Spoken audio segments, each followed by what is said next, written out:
اعوذ باللہ من الشیطان الرجیم بسم اللہ الرحمن الرحیم 553 کہ وہ کاغذ جس کے اوپر لکھائی ہو چکی ہے کیا اس پر سجدہ دے سکتے ہیں؟ تو کہا لکھائی دو طرح کی ہوتی ہے، ایک جیسے آج کل کی پرنٹر والی ہے، اور ایک ہے جیسے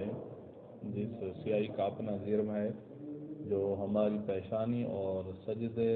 کے وہ جو کاغذ ہے پیشانی اور کاغذ کے درمیان حائل بن جائے گی، بھلا پتلا سا حائل کیوں نہ ہو لیکن وہ حائل بن جائے گی۔ اور یہ پرنٹر والی جو ہوتی ہے جو آج کل یہ کتابوں میں یہ حائل نہیں بنتی، اس کا اپنا جرم نہیں ہوتا، صرف رنگ کا جرم نہیں ہے، اور وہ جو ہوتی ہے اس کا جرم ہوتا ہے بھلا پتلا سا جرم نہیں ہوتا ہے۔ وہ والی ہے تو آپ کا پیشانی کاغذ تک تو نہیں پہنچ رہی، وہ حائل بن گئی ہے، اور سیاہی جو ہے وہ نہ زمین ہے اور نہ ہی نبات ہے، لہذا آپ کا سجدہ نہیں ہوگا، الا یہ کہ آپ کی پیشانی جس جگہ لفظ ہیں لفظوں کے درمیان خالی جگہ جو ہے وہ کاغذ کی جو خالی جگہ ہے وہاں تک آپ کی پیشانی پہنچ رہی ہو تو پھر آپ کا سجدہ ٹھیک ہوگا، کیونکہ آپ کاغذ تک پہنچ رہی ہے۔ اور جیسے آج کل یہ لکھائی سامنے لکھی ہوئی ہے اس میں خالی جگہیں ہوتی، وہ خالی جگہیں بکھری ہوئی ہیں، کہا پھر بھی کوئی مسئلہ نہیں ہے، بکھری ہوئی ہیں اور ان کو ملایا جائے، جیسے تسبیح کے جو دانے ہوتے ہیں وہ سجدگاہ کی طرح تو اکٹھے مٹی نہیں ہے نا، بکھرے ہوئے ہیں تو ان پہ سجدہ ہو جاتا ہے یا وہ مٹی کے بنے ہوئے ہیں، اس طرح یہ درمیان میں خالی جگہیں اگرچہ بکھری ہوئی ہیں تب بھی یہ مل کر اتنی بن جاتی ہیں کہ جتنی سجدے کے لیے ہمیں ضرورت ہے۔ سجدے کے لیے کتنی ضرورت ہے؟ یہ جو پورا ہے نا، پورا شہادت والی انگلی جیسے ہماری، اس کا پورا جو ہے یہ پورا بھی ہم نہیں مانگتے، اس کی آخر ہاں ناخن کے ساتھ والا حصہ، سامنے والا حصہ، اگر ہم سیدھی انگلی کر کے دیوار پہ لگائیں تو جو لگا دیوار پہ لگے گی یہ جو ہے آگے ناخن کے ساتھ والی جو انگوٹھی ہم پہنتے ہیں اس میں جو نگینہ ہے وہ اتنا ہوتا ہے، بلکہ نگینہ کوئی بڑا بھی ہوتا ہے اس سے، اتنی جگہ چاہیے ہمیں، اتنی جگہ یہ جو الفاظ لکھے ہوئے ہیں ان کے درمیان موجود ہے، بکھری ہوئی کہ ہمیں تو اکٹھی بھی مل جائے گی اس جگہ تو سجدہ ہو جائے گا۔ لا باس بالسجود علی القرطاس المکتوب، جب کاغذ پر سجدہ کوئی حد نہیں ہے، اذا کانت الکتاب محدودہ صبغا لا جرمان، جب کتابت جو ہے وہ صبغ ہے، رنگ ہے اور اس کا جرم نہیں ہے، یہ کالا رنگ ہے سامنے کاغذ پر لکھائی کا، اس کا جرم نہیں ہے۔ نام اذا کان متخذا مما یسع السجود علیہ، ہاں اگر جرم ہو، اذا کان ضمیر جرم کی طرف جا رہی ہے، اذا کان الجرم یا جرم کی طرف ہی جائے گی، نام اذا کان متخذا، وہ جرم جو ہے جرم والی لکھائی ہے، وہ جرم ہی ایسی چیز کا ہے جس چیز پہ سجدہ ہوتا ہے، مٹی جیسے وہ خاک شفا سے نہیں لکھا ہوا تھا کفن، علیکم السلام، کاغذ پر ایسے لکھائی ہے، خاک شفا سے لکھائی ہوئی ہے تو اس پر سجدہ ہوتا ہے، تو پھر تو کوئی یہاں تو کوئی مسئلہ ہی نہیں ہے۔ نام اذا کان الجرم متخذا مما یسع السجود علیہ، جرم ایسا ہے جس پر سجود ہی جائز ہوتا ہے، اور تو پھر تو کوئی مسئلہ ہی نہیں، پھر سجدہ ہو جائے۔ او کان المقدار الخالی من الکتابہ، یا جرم جو ہے نا اس کے درمیان جو کتابت سے خالی جگہ ہے کاغذ کی، بالقدر المعتبر فی السجود، اتنی مقدار خالی ہے جو سجدے میں معتبر ہے، وہی انگلی کے سرے جتنی، ولا متفرقہ، اگرچہ بکھری ہوئی ہے اور انگلی کے سرے جتنی ہو جاتی ہے، آپ کی پیشانی کے نیچے جو آئی ہے بکھری ہوئی ہے، انگلی کے سرے جتنی ہو جاتی ہے جمع کریں تو بھی آپ کا سجدہ ہو جائے گا، جاز السجود علیہ، اس جرم پر سجدہ پھر جائے گا،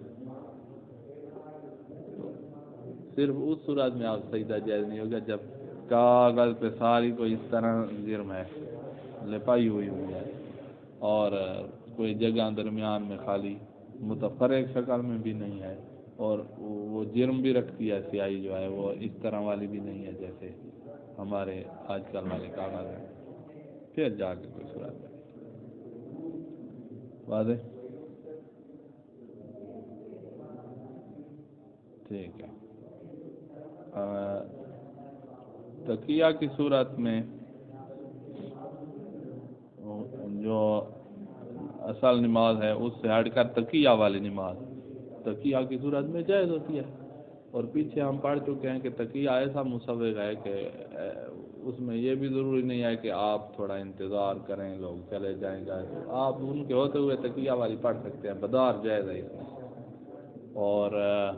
ایسے بھی ضروری نہیں ہے کہ یہ مسجد چھوڑ کے آپ کہیں اور چلے جائیں یا گھر میں پڑھ لیں، یہ ضروری یہیں پڑھو. اس میں بدار کو عجیب طریقے سے جائز ہے اور مجزی بھی ہے. جب بدار شریعت جائز کرا دے رہی ہو تو مجزی بھی ہوگی، تو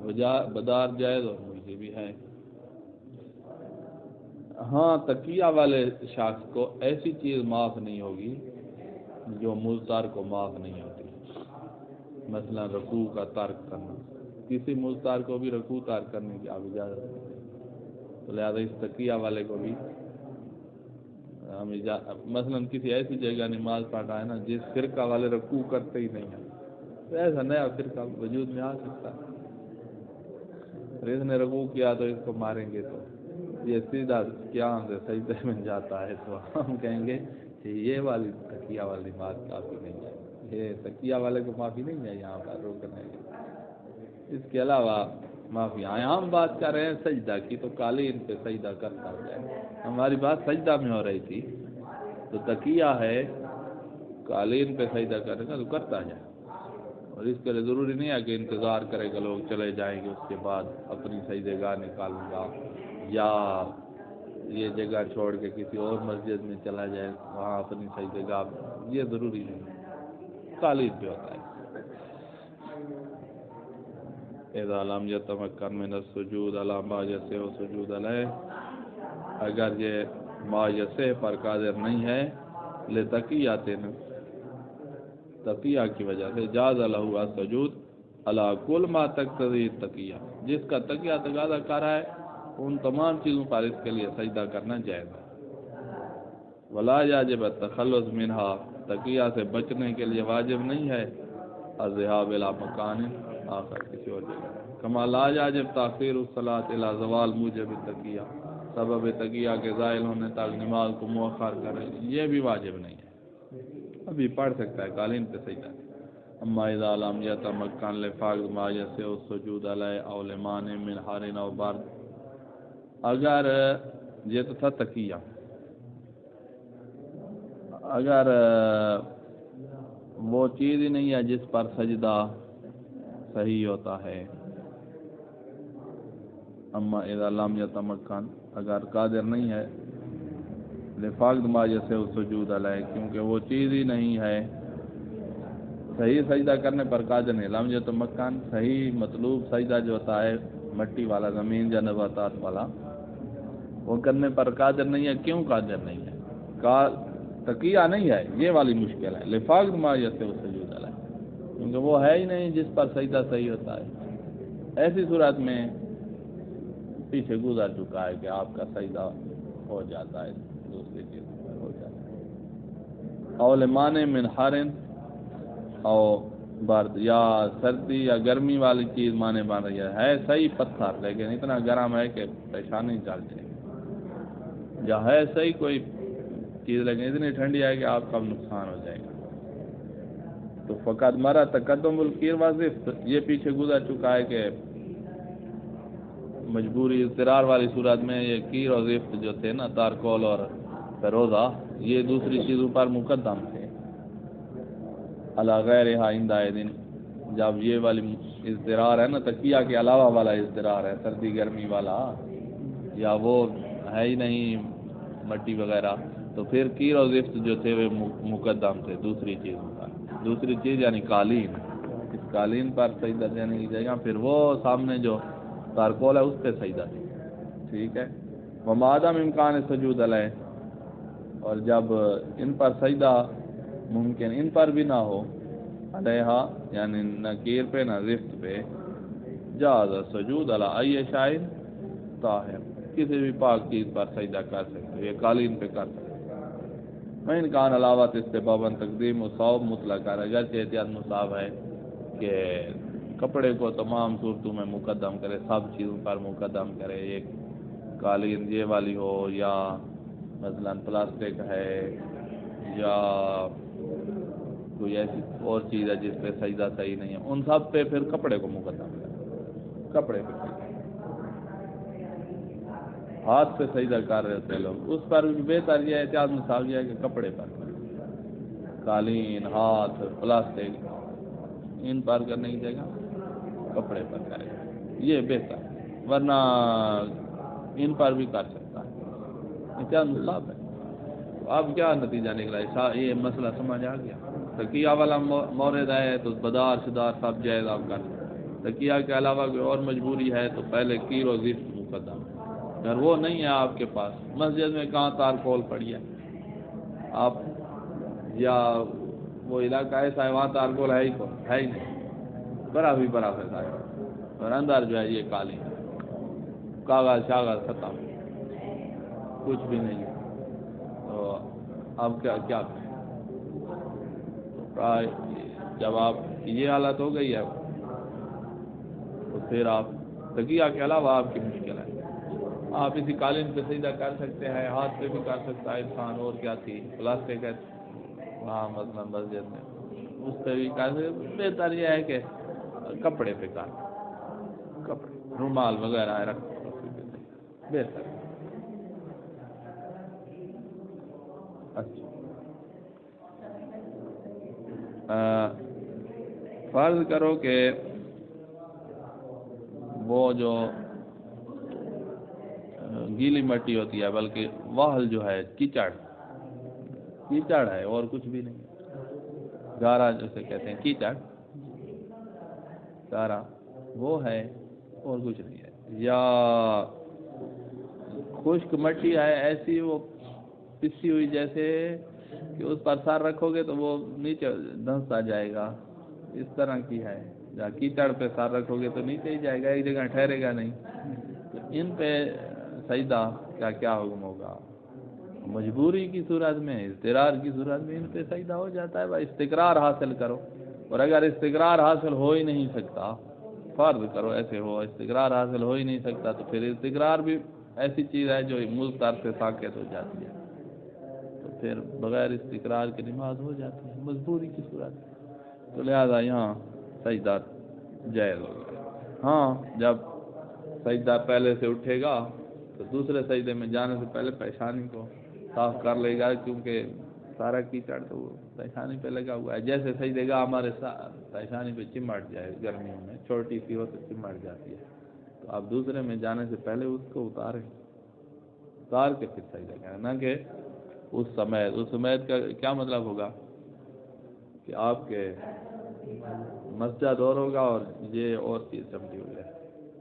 مسجد کی اور چیز بن جائے گی، اب یہ مسجد نہیں ہے، اس کو مسجد بنانا ہے تو اتارنا پڑے گا، مسجد اور چیز بنے گی، یہ نہیں بنے گی، آپ اپنے مسجد تک پہنچے ہی نہیں ہیں، یہ درمیان میں اب حائل شمار ہونے لگے، مسجد تک پہنچے ہی نہیں ہیں، یہ مسئلہ بات، لہذا یہ جو پیشانی پہ چمٹ گئی ہے وہی کیچڑ گارا، اس کو اتار کے پھر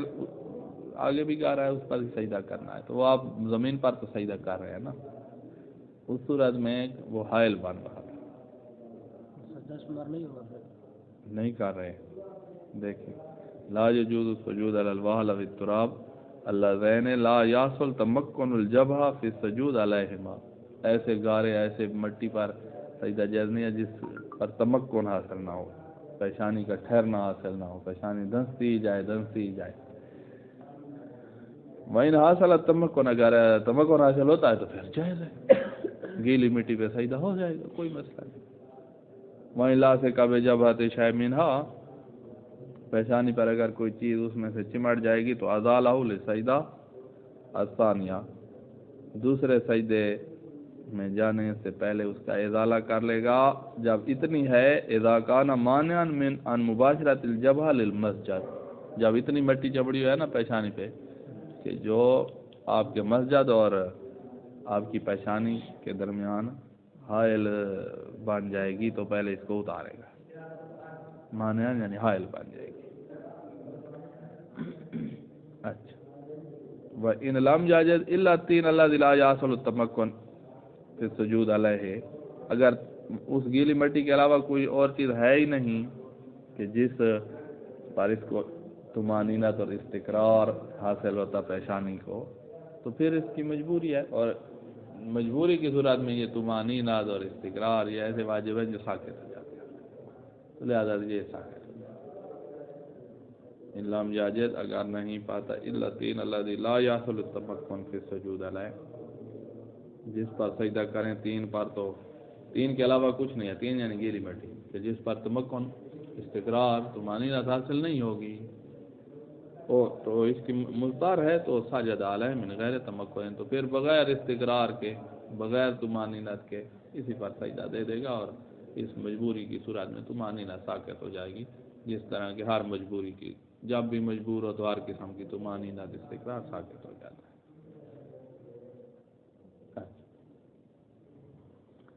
اب ہے کہ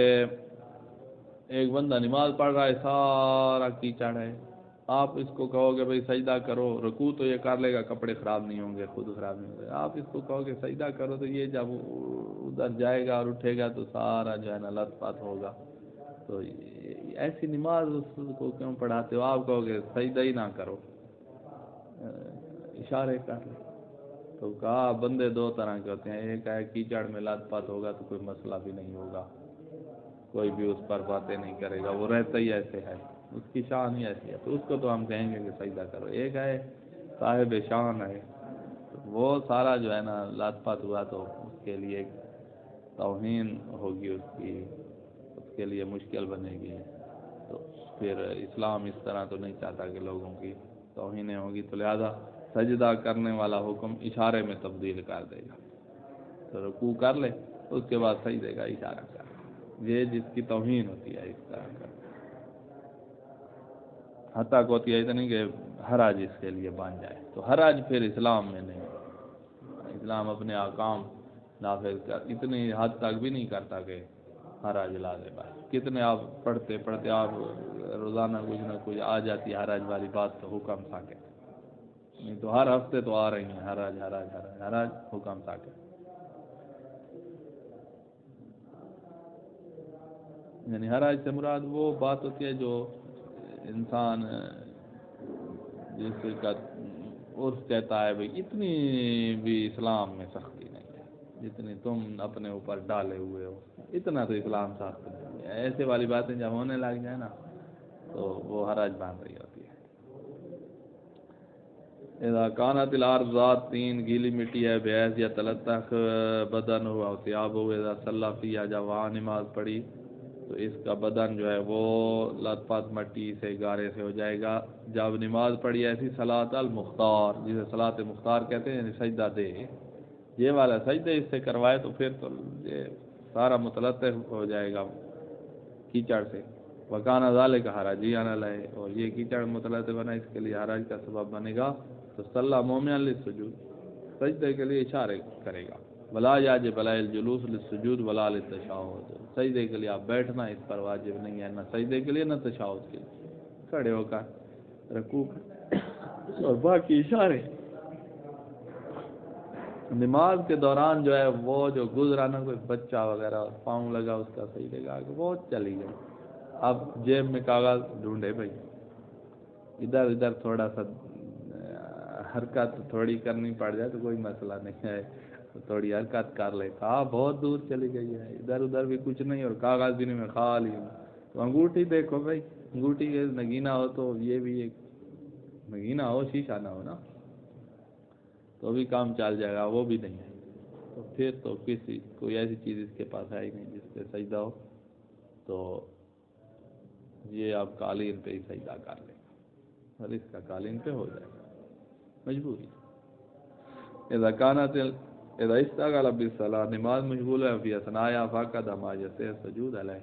اور نماز کے دوران گم کر بیٹھا ایسی چیز جس پر سجدہ صحیح ہوتا ہے تو جاز له السجود علی غیرہ، تو اب اس کے لیے جائز ہے سجدہ کرنا علی غیر ما یسع السجود علیہ، ہی کی ضمیر اتنے پیچھے بات کی طرف جا رہی ہے، غیر ہی یعنی کیا علی غیر ما یسع السجود علیہ، لا یسع پر بھی آپ سجدہ اس کا ہو جائے گا، متصح ہو صلاۃ ہو کہ نماز صحیح ہوگی۔ وَإِنْ كَانَ ذَلِكَ فِي سَاعَةِ الْوَقْتِ، اگرچہ وقت وسیع ہے تو ہم یہ نہیں کہیں گے کہ نماز توڑو پھر اپنی سجدے کا اٹھاؤ اور پھر سے نماز پڑھو، یہی ٹھیک۔ اچھا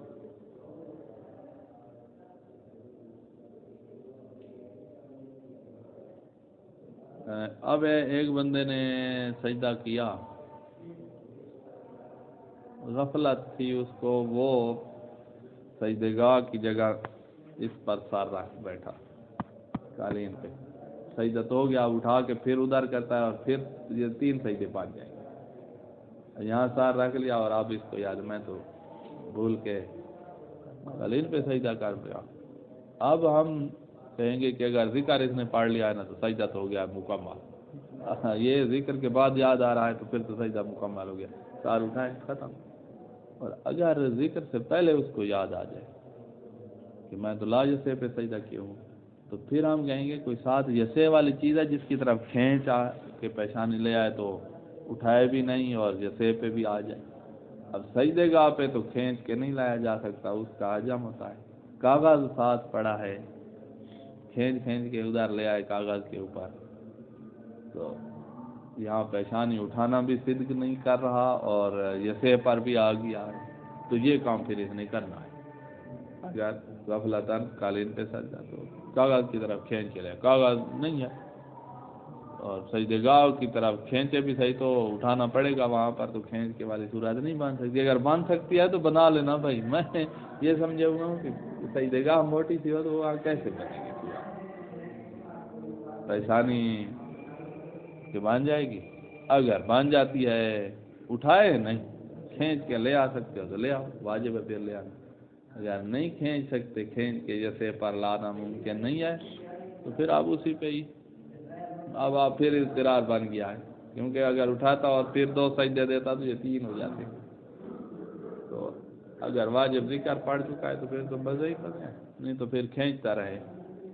اگر ذکر پڑھ لیں تو اس پہ ہو جاتا ہے قالین پہ، ہم نے قالین پہ کر لیا سجدہ اور ذکر بھی مکمل کر چکا ہے، ساون، صاحب ہاں تو بس ہو گیا جی، اب اٹھے اور دوسرا سجدہ دے اس پہ جس پہ سجدہ صحیح ہوتا ہے، یہ تھا سامان اس نے رکھ دیا۔ یا ایک بندے کا اعتقاد یہ ہے کہ قالین پہ ہوتا ہے، اس کا یہ اعتقاد سجدے کی حالت میں اس نے سمجھا ہے کہ یہ تو اعتقاد غلط ہے، سجدے میں جا کر اس کی اصلاح ہوئی ہے، تو اب بھی ہم اس کو کہیں گے کہ واجب ذکر پڑھ چکا ہے تو پھر تو ٹھیک ہے، نہیں تو پھر کھینچ نہیں سکتا تو پھر یہ ٹھیک ہے اور آگے والا سجدہ دوسرا یسع پہ انجام دے۔ اذا سجد علی ما لا یسع السجود علیہ، ساون سجدہ کیا ہے، او بے اعتقاد انہ مما یسع السجود علیہ، اس اعتقاد کے ساتھ کہ اس پر سجدہ ہو جاتا ہے۔ فإن التفت بعد رفع الراس،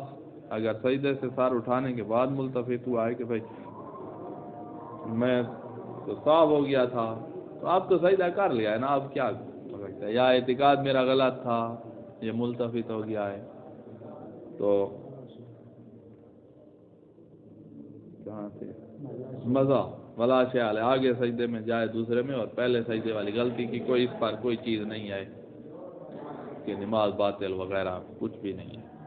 وَقَضَى إِذَا الْتَفَتَ فِي الْأَثْنَاءِ بَعْدَ الْإِتْيَانِ بِذِكْرِ الْوَاجِبِ، کا ذکر واجب انجام دینے کے بعد ملتفت ہوا ہے تب بھی یہی ہے کہ آگے جائے، آپ کچھ نہیں ہو سکتے، ٹھیک ہے نماز۔ اما لو التفت قبل ذکر الواجب فإن تمكن من جر جبهته إلى ما يسع السجود عليه فعل ذلك، اگر ملتفت ہوا ہے ذکر واجب سے پہلے تو جار الجبہ، اگر پیشانی کھینچیں ما یسع کی طرف یہ ممکن ہے تو پھر کھینچے، فعل ذلك یہ کھینچے، وما عدم الامکان،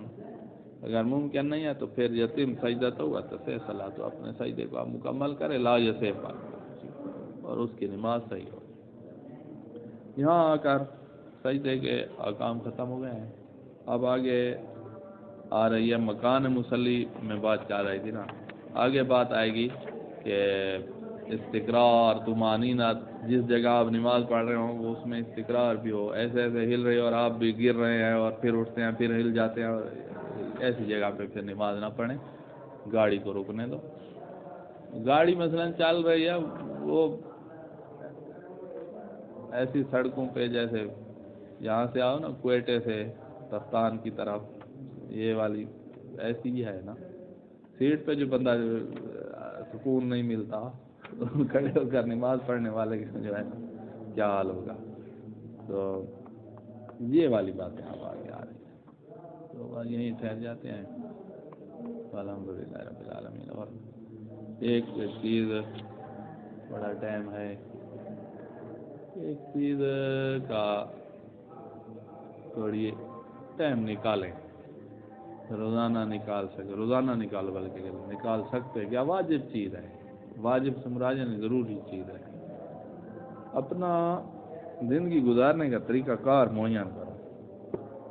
جس کا یہ معین نہیں ہے نا وہ کسی جھونکے کے ساتھ کبھی کہیں چلا جائے گا, کبھی کہیں چلا جائے گا. اس میں مدافعت کی جو قوت ہے نا, مدافعت سے مراد یعنی اپنے آپ کو شیطانوں سے بچانا, خواہش نفس سے بچانا, اپنے آپ کو کسی گڑھے میں گرنے سے بچانا, کسی ہلکے کام میں گرنے سے بچانا, کسی گھٹیا فعل پہ گرنے سے بچانا, یہ ایک قوت مدافعت چاہیے جو روزانہ انسان کو بنانی پڑتی ہے. روزانہ اگر کوئی صرف کتابیں پڑھتا رہا, دار تدریس ہو رہا ہے اور 20 سال ایسے مشغول گزار دیے, اتنے مشغول کہ اس کو کھجلی کرنے کا ٹائم بھی نہیں ملتا, اس نے 20 سال لگا دیے ہیں کتابوں میں اور وہ والا کام نہیں کر سکا جو میں بات کر رہا ہوں, کہ اپنا کوئی اس کا زندگی گزارنے کا طریقہ کار معین نہیں کر سکا.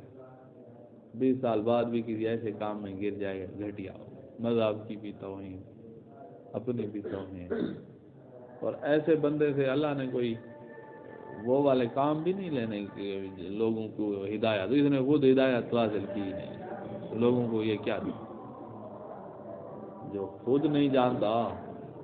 ابھی ہم آپ کے ادھر یہ حویش ہے نا, اس کی گلیاں جو ہے نا, گلیوں میں آپ گم ہو جاؤ تو آپ گم ہیں خود, تو قافلہ بھی پیچھے ہو تو وہ بھی گم ہو جائے, وہ بھی گم ہو جائے. لہذا سمجھدار جو ہوگا وہ آپ کو قافلہ سالار نہیں بنائے گا, اس کو خود رستہ نہیں آتا, اس کو تو نہیں بنا, زبردستی بنا ہوا ہے قافلہ سالار, امامہ لگا لیا, باؤ لگا لیا, وغیرہ وغیرہ, زبردستی بنا ہوا ہے, تو دوسروں کا نقصان کرے گا. جب ان کو کچھ عقل آئے گی تو وہ اس کو اکیلا چھوڑ کے کسی اور سالار کے پیچھے بھاگے گا, یہ تو کچھ بھی نہیں. اور یہ 20-25 سال جس نے ایسے لگائے اور اپنے آپ کو ہدایت کا رستہ دکھانے اور موفق ہونے کی اس نے محنت نہیں کی. ہدایت کا رستہ اللہ نے دکھانا ہے, توفیق اللہ نے دینی ہے, لیکن ہم نے وہ جو اسباب ہوتے ہیں نا توفیق کے سنبھالنے کے, وہ اسباب ہم نے مہیا کرنے ہیں. وہ ان اسباب کو مہیا کرنے کے لیے بندے کا ایک زندگی گزارنے کا طریقہ کار تو مہیا ہوگا, میں نے کیسے گزارا. اس لیے آپ دیکھیں گے بڑے بڑے نام ہوں گے لیکن پیسے کا معاملہ میں 20 سال عہدے میں لگائے ہیں اور پیسے کے معاملے میں کرپشن کرتے ہوئے پکڑا گیا یعنی پتہ چل گیا ہے لوگوں کو, کرپشن کیا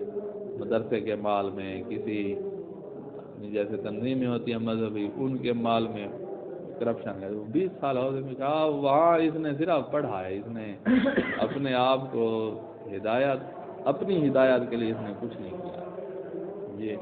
اتنا بڑا مقرر بن گیا ہے, مجلس پڑھتا ہے تو لوگوں کو جو ہے نا وہ مصائب و فضائل میں کہاں پہنچا دیتا ہے, لیکن وہ کیا ہے ہلکے کسی گھٹیا کام میں اس کا وہ زہر ہو گیا ہے اندر سے کہ کھوکھلا ہو نہیں جاتا. بعض بندے ایسے کہ اس میں زہر ہو جاتا ہے کہ یہ تو کرپشن کر رہے ہیں. بعض بندے خواتین والے معاملے میں پکڑے ہوئے ہوتے ہیں اور ظاہر ہو جاتا ہے کہ یہ تو خواتین کے پیچھے بھاگ رہا تھا. اتنے بھی بڑا خطیب، اتنا بڑا فلاں عالم، جی ہاں، اس نے اپنی زندگی ایسے گزار دیا کہ اپنی ہدایت کا اس نے کوئی وہ بھی نہیں کیا تھا، کوئی محنت ہی نہیں کی، سوچا ہی کبھی نہیں تھا. تو یہ کھا لیا، تو اس نے تو یہ کام کرنا ہی تھا. ایمان ہی نہیں ہے، دین ہی نہیں ہے، یہ تو اوپر سے جو ہے نا امامہ لگائے ہوئے تھا. اور جب بیٹھتا تھا ممبر پہ تو ادھر سے یہ آیات اس طرح کہہ رہی ہے تو آگے یہ آیات لگا لیں گے اور یہ لگا لیں گے اور آگے یہ روایت لگا لیں گے. تو پورا گھنٹہ اس نے جو ہے نا تقریر کی ہے. پوچھیں نا بھائی تلاوت روزانہ کرتے ہوتے ہو، تو یہی جواب آئے گا کہ مجھے تو ایک عرصہ ہو گیا ہے میں تلاوت ہی نہیں کی ہے. ہمارے تہجد پڑھتے ہو تو زندگی گزاری ہے، کبھی بھی نہیں پڑھی. اللہ کے ساتھ رابطہ ہے کہ دعا وغیرہ کے ذریعے سے نہیں، مجھے یہ ٹائم نہیں لگتا، میں کتابوں میں لگا رہتا ہوں نا.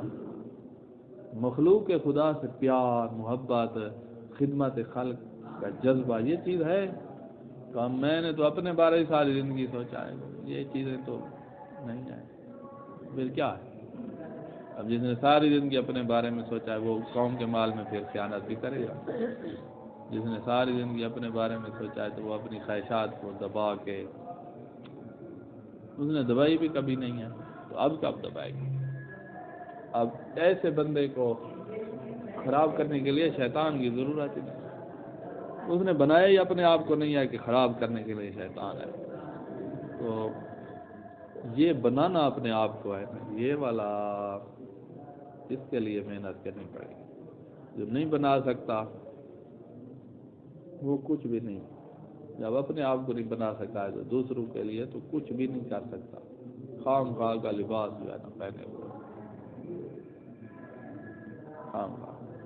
اس سے کچھ بھی بعید نہیں ہے، یہ سب کچھ کر سکتا ہے. اس نے اپنے اندر خوف خدا راسخ ہی نہیں کیا ہے، خوف خدا کو اپنے اندر جمع ہی نہیں کیا ہے. دوسروں کے لیے سب کچھ. اچھا پھر نتیجہ یہ نکلتا ہے جو دوسروں کے لیے یاد کر رہا ہوتا ہے نا کہ یہ آیت سنا دوں گا، یہ روایت سنا، ہمارے تو یہ یاد ہی نہیں کرتے نا. مسئلہ تو یہ ہے، ہمارے خطباء کا آیات روایات تو یاد ہی نہیں کرنی نا. اپنی باتیں کرتے کرتے کرتے 1 گھنٹہ گزارا، فیس لی چلتا بنا، فیس لی چلتا بنا، فیس لی چلتا بنا. یہ کتنا عرصہ لگایا جی؟ اس نے 30 سال لگا لیا ہے، فیس لی چلتا بنا. جی اس نے 40 سال لگا لیا ہے، فیس لی چلتا بنا. نہ اپنا کچھ کر سکا اور نہ ہی دوسروں کا کچھ کرا. اور ایک ہے جو کہتا ہے کہ کچھ میری مجلس معیاری ہو، تو اس نے کوئی خطبہ ناج البلاغہ کے یاد کر لیا ہے، کوئی آیتیں یاد کر لیا ہے، کوئی روایتیں کوئی وغیرہ، اور خود اپنا عمل نہ ہونا اور یہ بیان کرتے جاؤ تو بندہ آہستہ آہستہ منافق بننا لگ جاتا ہے. علماء کہتے ہیں جو منافق بننے لگ جاتا ہے کہ دوسروں کو سب آیات روایات سنا کے ایک کام سے روک لیا یہ نہ کر، اور خود جیسے ہٹتا ہے اس جگہ سے تو خود اسی میں گرتا ہے. تو یہ ان تمام آیات اور روایات سے مذاق کر رہا ہے جو ابھی اس نے پڑھی ہیں. ایک دفعہ مذاق کیا، دوسری دفعہ مذاق کیا، تیسری دفعہ، اور سالہ سال مذاق جو کر رہا ہے، آپ کیا کہتے ہیں کہ وہ اس کے دل میں ایمان ہوگا؟ ناممکن ہے. ہوتا ایمان تو پہلی دفعہ ہی روک دیتا، دوسری دفعہ روک دیتا، تیسری دفعہ. یہ اس کے ذہن سے یہ بات بالکل صاف ہے کہ بھائی وہ سمجھ رہا ہے دوسروں نے رکنا ہے. دوسرے الفاظ میں اپنے آپ کو کہہ رہا ہے یہ آیات اور روایات جو میں دوسروں کو پڑھ کے سناتا ہوں نا، یہ ساری جھوٹ ہے، ان پہ عمل ہی نہیں کرنا، میں نہیں کرتا. ان کو سناتا ہوں تاکہ اپنا کاروبار چلاؤں.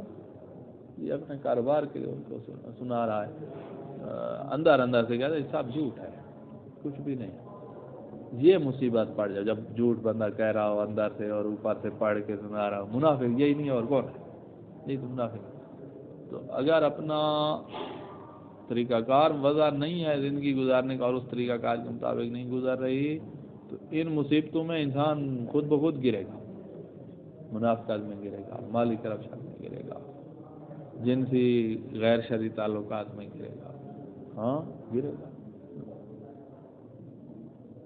بد اخلاقی میں گرے گا، مخلوق خدا پہ ظلم کرنے میں گرے گا۔ ظلم ضروری ہے کہ بندہ ہاتھ کے ساتھ، کبھی بولنا کیا دیکھنا بھی ظلم بن جاتا ہے، کہ ہم نے دیکھا ہے اس لیے کہ اس کو اذیت دے، یہ ہے ظلم بن گیا، اس سے غلطی ہو گئی ہے، ہم چشم پوشی کر کے گزار سکتے تھے، ہم نے اس لیے دیکھا ہے تاکہ اس کو تو رگڑے نا، یہ دوسروں کو جو ہے نا رگڑتا تھا، دوسروں پر باتیں کرتا تھا، آج تو غلطی میں گرا ہوا ہے، صرف دیکھ کے اس کو ہم بہت کچھ کر سکتے ہیں، تو وہ دیکھ رہا ہے، بولا تو ابھی بولے گا تو بعد میں آگے شاباش، پھر وہ لگ جائے گا کی بات میں، اور لگ جائے گا اس کا عیب ظاہر کرنے میں، اور اس طرح یہ زندگی ہے، یہ بھی کوئی زندگی ہے؟ زندگی ہے کہ مخلوق کے خدا چاہے دشمن بھی ہو نا، اس کی اس وجہ سے اس پر زیادتی بھی نہیں کر رہا، اس سے تعاون کر رہا ہے چاہے دشمن ہے، کیونکہ وہ مخلوق خدا ہے، مخلوق خدا ہے، جس خدا کے میرے اوپر احسان ہے یہ اسی کی مخلوق ہے، مجھے اس سے محبت ہے، اور اس کے افعال ہیں نا، یہ سارے انسان اللہ کے فعل ہیں، کام ہیں جو اللہ کر رہا ہے، ہر وقت کر رہا ہے، دل چلا رہا ہے، گردے چلا رہا ہے، دماغ چلا رہا ہے، پھیپھڑے سانس لے رہے ہیں، پھر وہ سانس خون میں شامل ہو رہا ہے، اور خون جو ہے ہر خلیے تک پہنچا رہا ہے، اور ہر خلیہ زندہ ہے، یہ ہمارا کام ہے یا یہ اللہ کا کام ہے؟ یہ سارا اللہ کا کام ہے۔ تو وہ اللہ جو ہر انسان کو چلا رہا ہے، ہر وقت چلا رہا ہے، تو ہر انسان اس کا فعل ہے، تو ہمیں اللہ سے بھی محبت اور اس کے افعال سے بھی محبت، ہمیں اللہ سے بھی محبت اور اس کے افعال سے بھی محبت، نہ کہ مخلوق خدا سے نفرت، نفرت تو کسی سے بھی نہیں ہونی چاہیے، ہاں افعال جو ہیں لوگوں کے وہ عیب ہیں نا، وہ گناہ ہیں، ان سے نفرت ہو، جب ان سے نفرت ہوگی تو ان کو ختم کرنے کے پیچھے ہم لگ جائیں گے، بندے سے نفرت جب ہو گئی تو ہم بندے کو ختم کرنے کے پیچھے لگ جائیں گے، تو بندے سے تو کرنا ہی نہیں، مخلوق خدا ہے، چاہے اس نے جتنی بھی زیادتی کی ہے، جتنی بھی کی ہے، یہ عقل مند لوگوں کے جب قرآن ذکر کرتا ہے تو وہاں ایک جملہ آئے گا یدرؤون بالحسنۃ السیئۃ، اس کا مفہوم جو مجھے سمجھ آیا ہوا ہے کہ لوگوں کی برائی کا جواب جو ہے وہ اچھائی سے دیتے ہیں، یہ عقل مند جن کو اللہ نے کہا وہ یہ اس طرح تو اپنا زندگی گزارنے کا طریقہ کار پتہ ہونا چاہیے، آپ جمعرات جمعہ اس پر تھوڑا سوچو، اور یہ مہیا کرو، اور اس کے بعد زندگی گزارو، نہیں تو ایسے